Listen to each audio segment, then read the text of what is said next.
Hello everyone, good morning, good afternoon. I'm here because of that Jpac. I'm here because of that Ikenshin. That idiot Ike for long and he refused to do that. Please, if you come across this video, please share this video. I'm here because of that useless thing about Jpac. In my Kembeshin, a lot of people you called and cried, the told me to ignore you. I just decided to ignore you. But I can see, okay, now people know that you can never change. You can never change Jpac. I am still requesting for that your EK examination.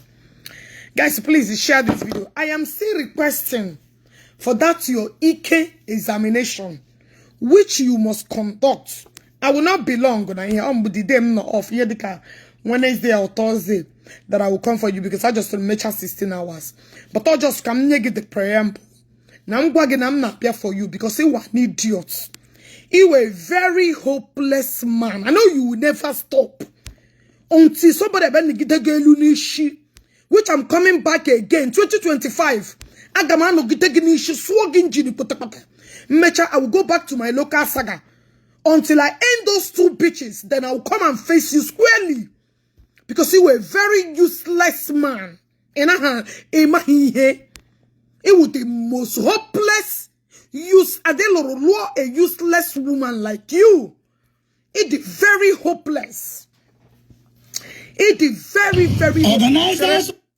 It is very hopeless. Very unsteady human being. Very brainless. I don't know, one occasion always gara. Enyege ego dash ego as onya agbata eke iwu. As a bigger you are, as a pay as you go you are. You start mentioning my name. You started mentioning my name. No one know gechi yenege tondaga babugi. Why would my brother feed you? Are you competent of taking care of yourself and that useless idiot that prostitute that you picked in the club? That a shower you rented before your wedding. Also like you. Like I hope it is so useless. You just open your mouth to run. It's all about views. It's all about who will pay you. I wish Facebook will take away this ego and apunu. I've said this time without number. Issue no kare pakonu. Ime enjoy Christmas. Ibu Christmas. What is the difference between Christmas on a day on other days? What is different on the Christmas Madonna? Christmas Madonna is Woshi. Christmas Madonna Wumado. So what are you saying? What is the difference between a day and a Christmas? On your bragging with a Sumika no wa. Each is Sumika, you go down one, go and come. That is where people are resting.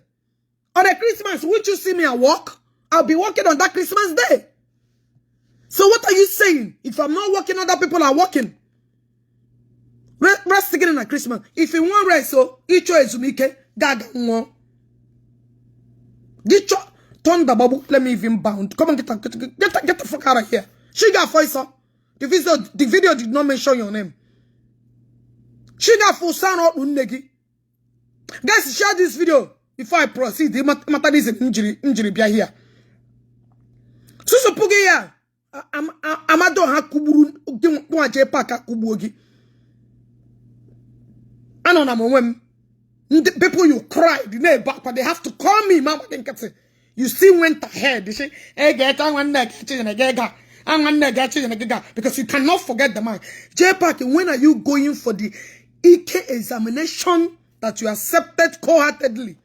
And Jpac, as you have lied and deceived the deceiver, where is that your electric machine? The electric machine on hand you go up there. I thought you made more millions when you traveled to China than Ego Denegi. Is it not what you told us? Or we here, Borani? Is it not what you told us that you made more money? And the those that came for your wedding, they are useless now. You're telling them that you made them money. That's your electric bicycle. Is it out or is it dead? Anyway, let's listen to your stupidity because I'm in the Okuja and I'm a lot of people. Show us I'm a evidence no ni unegi. Evidence no inside the unegi. Anga nkega who the evidence. When you open the unegi, that is where that evidence is. Yeah. Okay. Me block you. Oh yeah. Otila. But the idiot that you mentioned to time Jpac, yeah, Jim. Or time Jpac. Who I don't speak indirectly. But the idiot you mentioned, oh yeah, fitria she unegi. Tell her to make a video and show me that. Okay, you are the one I'm referring to. By then, I know I'm pena bunkebu, okay? But then, move your girl. It's not about ranting. Now, let's listen to the. Be a comment again, comment to Buonwegi. Come on, comment again and comment to Buonwegi. Now, let's go to the reason why I'm Jpac idiot. Let's listen to this hopeless thing. Nankobi Jackson, no Okuja should be blamed. Why I say that they should be blamed? Nankobi Jackson. You were a very hopeless man. Obi Jackson, because I sure made the woman. He can't even put up a mat. Even all these touts. All these touts, general this Asia country. He may pay happy. They are living more than 20 people in one room.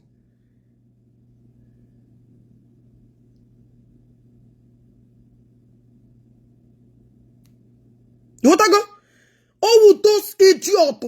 That's what made the woman. Omati, you can't even pour. Yeah, happy about go to adult education. For where? Hey, bro, that their primitive, archaic brain. Bianwe here. Usu. Comment again. Come suspend the again. Press again. With more pressure. Come press again where you belong. Let's listen to this chakra. Can you survive with a saga? Saga. Because when you're not getting engagement, you start talking rubbish. Because it's hopeless. Usu. If Abri is a rise no Okuja, and if Abri is a rise na Igbo, why would you allow a rise without a nobe? You were a very hopeless man. You were a very, very useless man. Your brain is under that he can't shut down home. You own us an examination. Look at how you're. Yeah. Ikelo. You know, Big Jackson, when you thought before the man starts doing or go. No, cage. You know, when you thought. How old are you? Gana Ben again. Gana, that's your useless father's compound. Get rice. Get there for you to go there and share rice for them.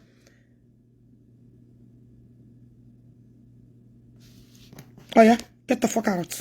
Shinga poison. This program is not meant for you. Poya! This place is not meant for you. Get the fuck out. Men who fool more come money like you. Shinga for. Eh? Can't you reason that this idiot ain't with common sense? Jugodia NGO Bidoro 2019-2022. Actually, I didn't bet that NGO no. Jpac in there. Jugodia that NGO Bidoro joy a bono. Akwe gonde mado to ya kujiba. Joya ship Jpac. That's your NGO. You ran 2020-2019. Ke bono. Gena, this young man in the man who ruler age give me war gono keja. You are really hopeless. When I tell people that you are brainless, imagine. So because of this incident of Stampede or Stampede Meneni, you had the audacity to come and speak on it instead of you to come out and say, my brother. Because I'm on things like this happen. Lekwa, udi ha na-eme, but we are sorry that all this while you have been doing this, Omero. Let us put these people in prayer. No war boogie. You came out with your brainless spam when you're not getting a brain. All the spam we deposit inside your brain. Spam we deposit inside in my brain is still not a clean situation. Because it is hopeless. You came out to condemn a man that has been doing all God for years. So, in our body, this man walk, the man walking again. Nobody will give you money again for rubbish.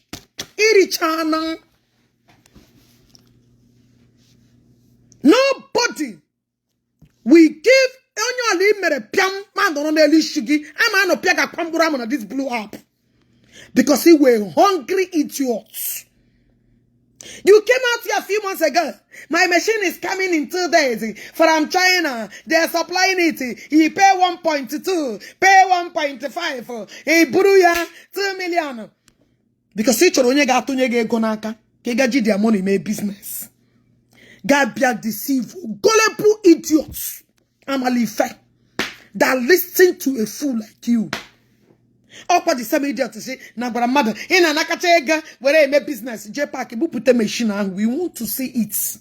Because the machine of Tolan China is no longer coming. Eh?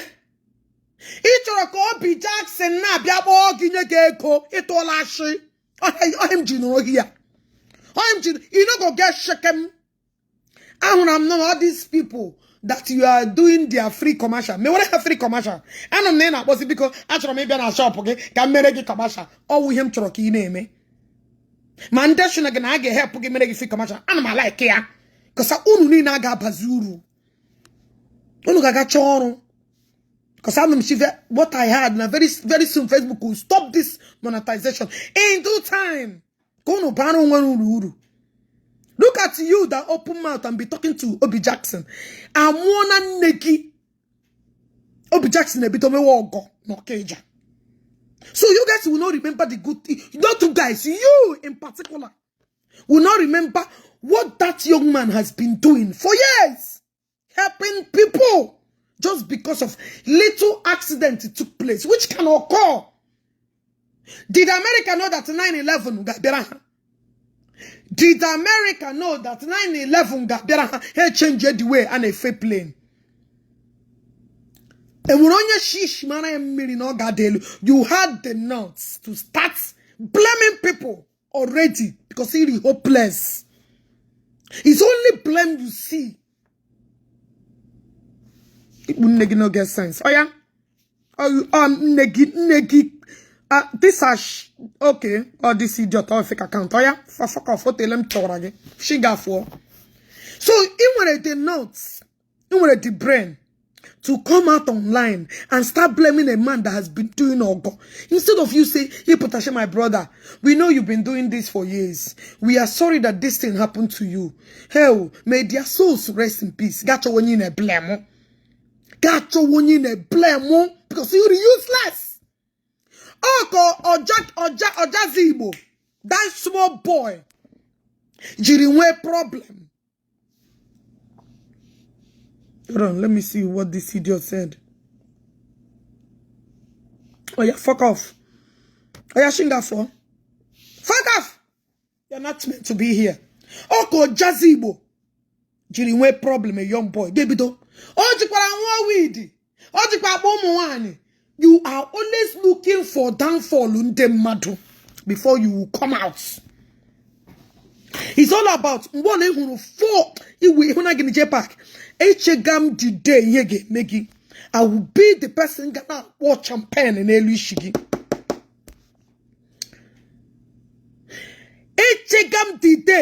Anything that will before you na this blew up. I got my Ogide champagne in Ishigi, Ogide champagne in Ishigi because he were demon. I remember a Jazibo issue.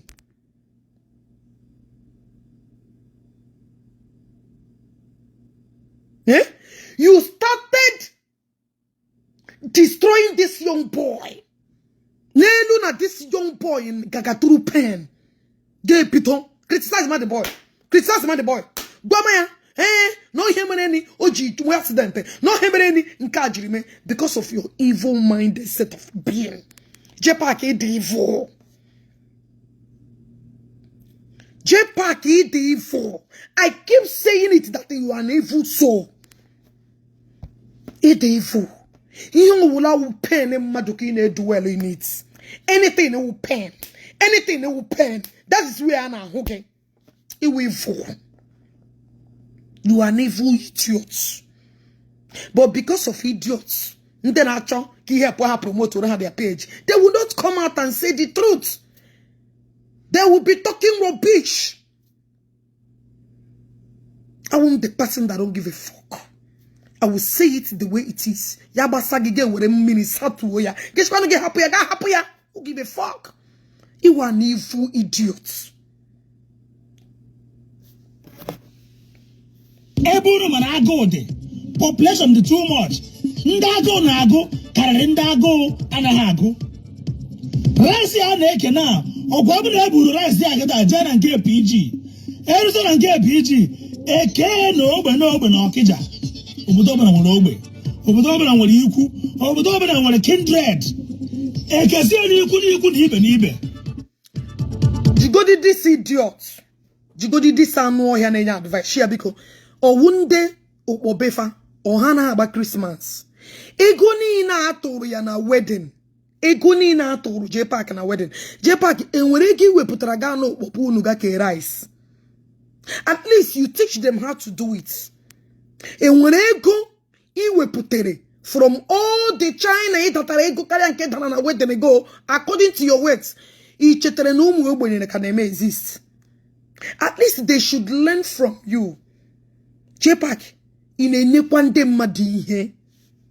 At least ego niile ebunyere gị na your wedding and ego nke datara more than nke datara na your wedding na China. Can't you live by example? Can't you? Nani simple test is getting to how many months now that he get literally kega. He get literally ke. Gana bohare. Ne ba bohare ka mwa okay. Na ima fela na Obi Jackson. Obi Jackson no owu gina yon in any way. Obia doro gina. People etiwe. Obia urugina people etiwe. Those people agasa hunge gina agwagishi stay away from ihe abasa hunge. Na imanyo no onu iteke mana ikomani inyo because you useless. We bele face. Una ba fogi je toga onya agbara tumpa taya. Kere ba fogi je toge.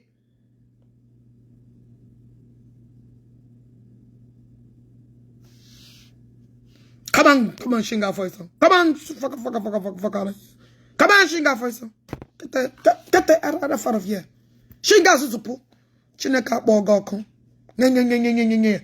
Na koeri. Come on, so out of here. Susu buy imi unegi. Can't do so. Because Urumana, I say I'm not so one line. Kera is Yaneke. Urumana go na go. I don't really get job for 5 kg. But 3 comes.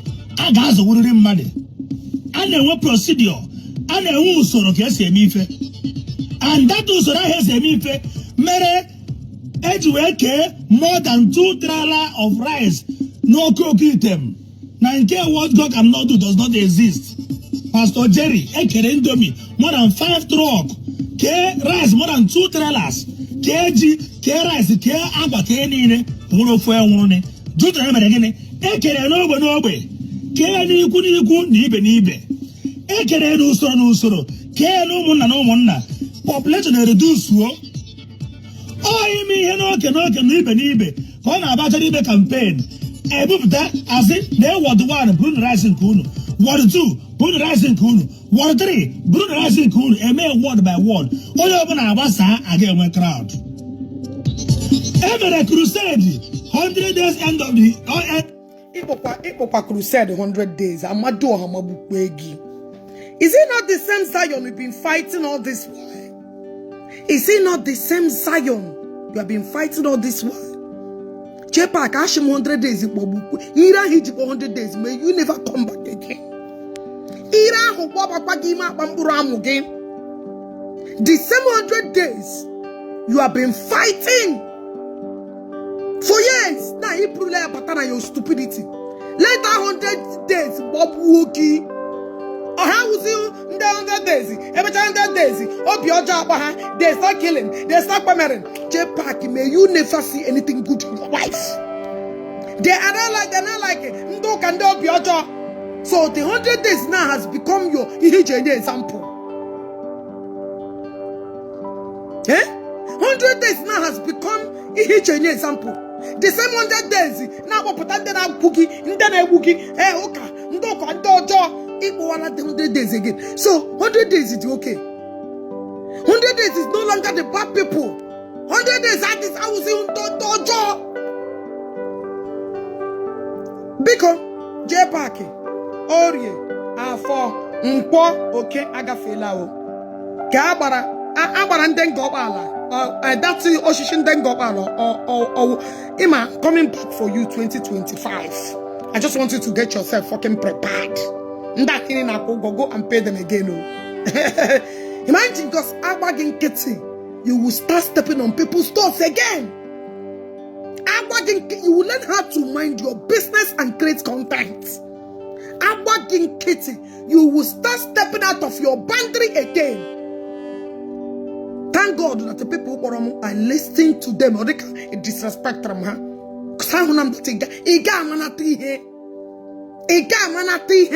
You will learn how to start creating content to feed that you are a shower wife when you get no career in her.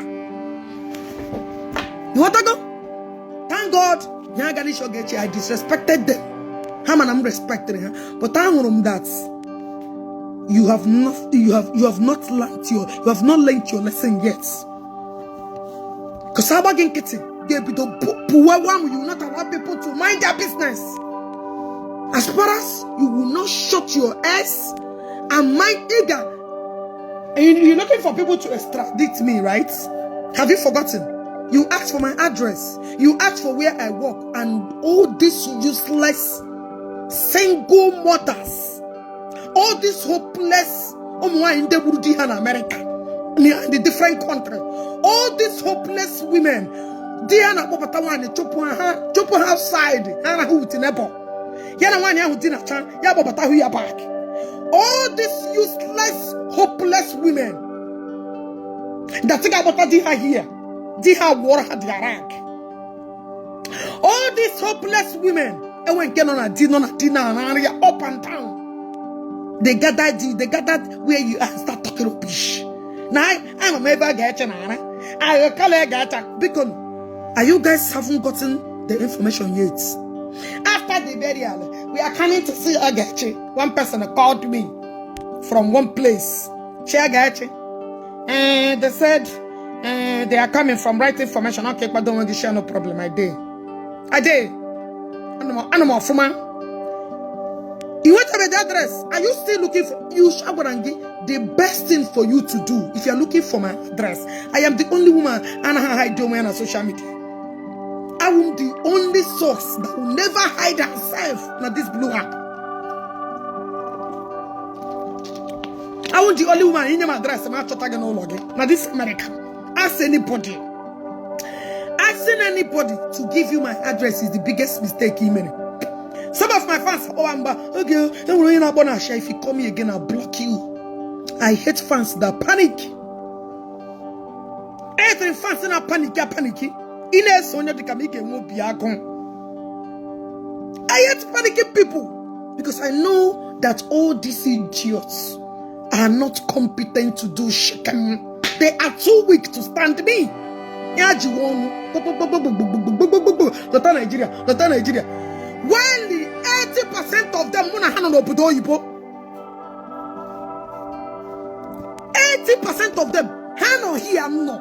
But they cannot Hana show you on your side here. Na Nigeria, they be with address. Kawu, nda about dogum or half time. Do you think they will know shim? They can't do shikem. And I tell you the truth. All of them that I mentioned their name, they are odoguless. I have to say it with my full chest.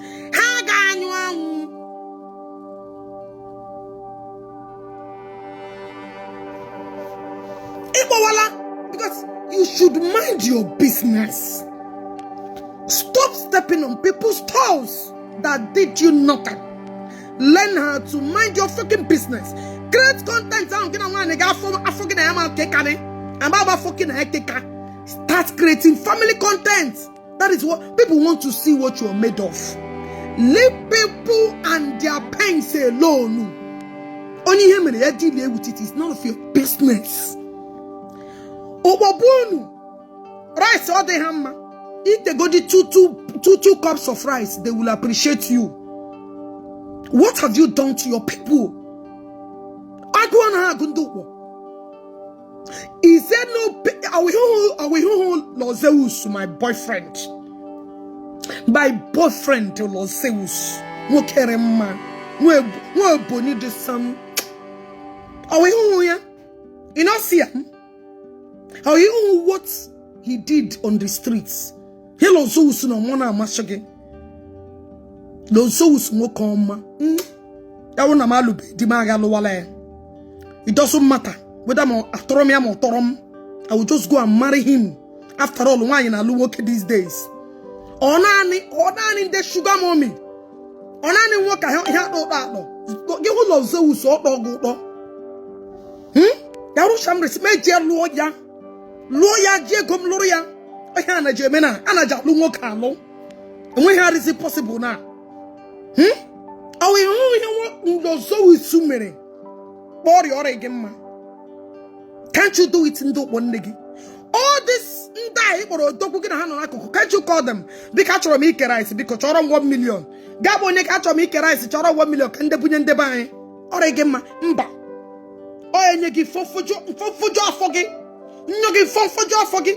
Ga hon ye me, Gabi with the blame. Ashimwa forget or forget go bow. Jpac afo go bow quaggy.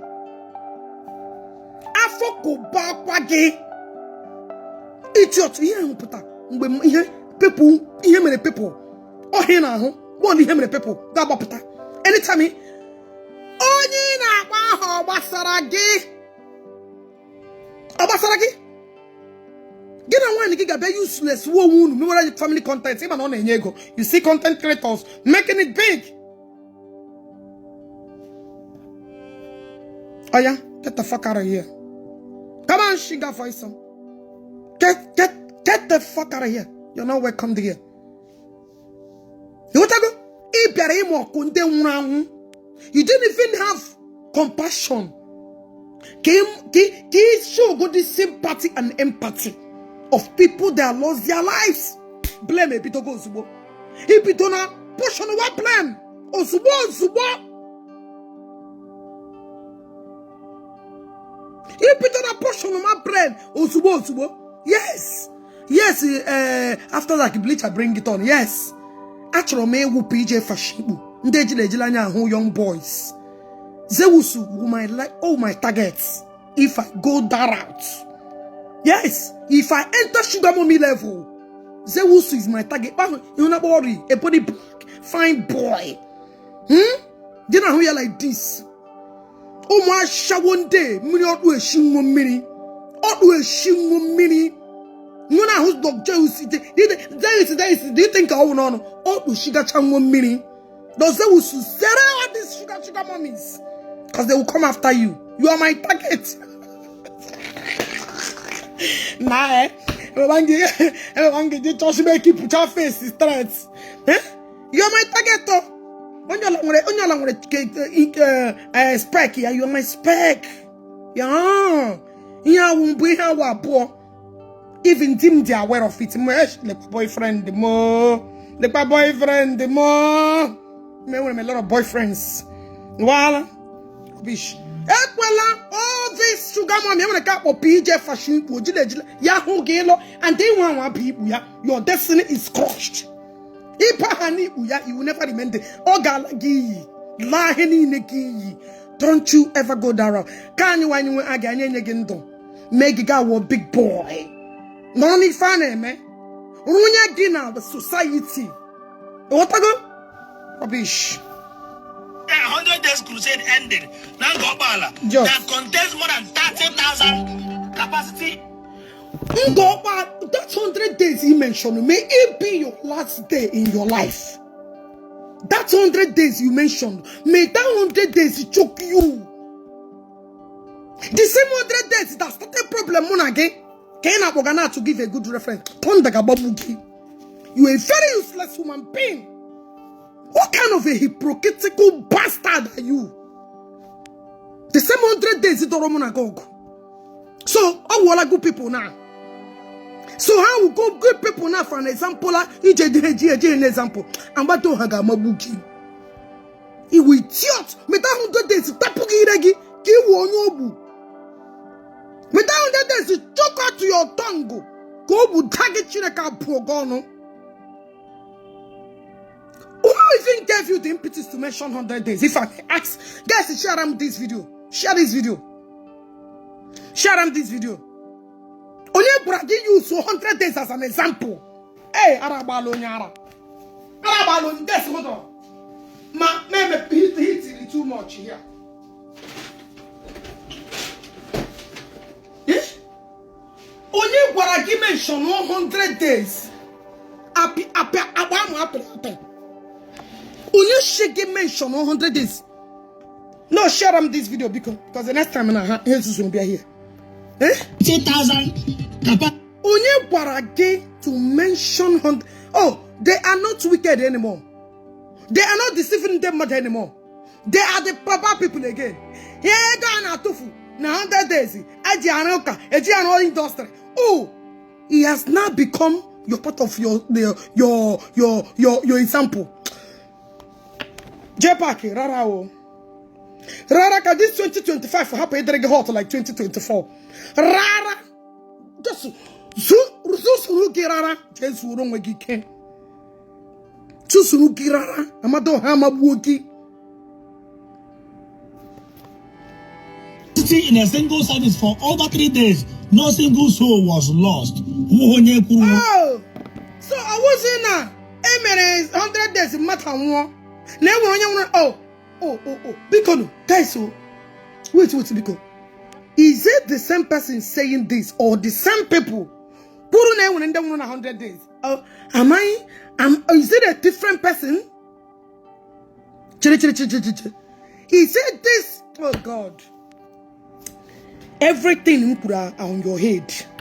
People must come back to know that I'm telling the truth. You are unstable person. Where Bele face is your name. Where Bele, you are useless. You are not reliable. Not anybody that trusts you trusts. Expecting to die a sudden death. You are a disaster. You are not reliable. Onyo wola mere mistake. Trust you, rely on you, believe you for a second. That person, any grave yana had close. So wait, and what's on your 30 days? Sorry, 100 days. So I was thinking, 100 days. So, unana e pusi the rumor get and do to gi. Oh, so nobody. Oh, now this life get us bio. This life get us bio. Say me chago esi oku. Enwolo so nya nwuru ni. Abuzi pro.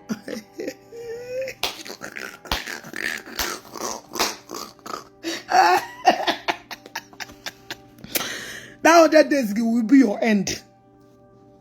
That your 100 days will be your end for even mentioning it. Ijia to come and share this incident happened. Baro bogenwo.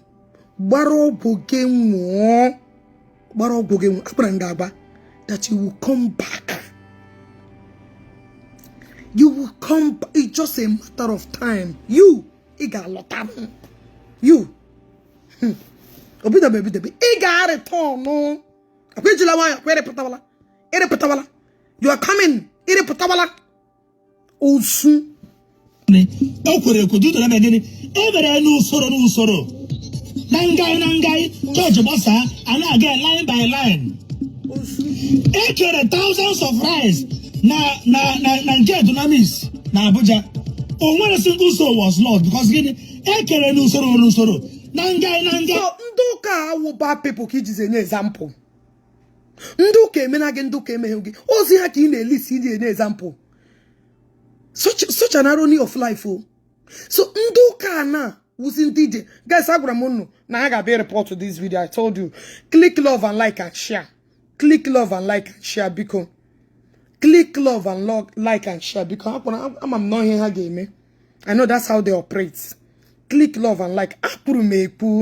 So nduka na ebuki na tagi was a good people ije dege example.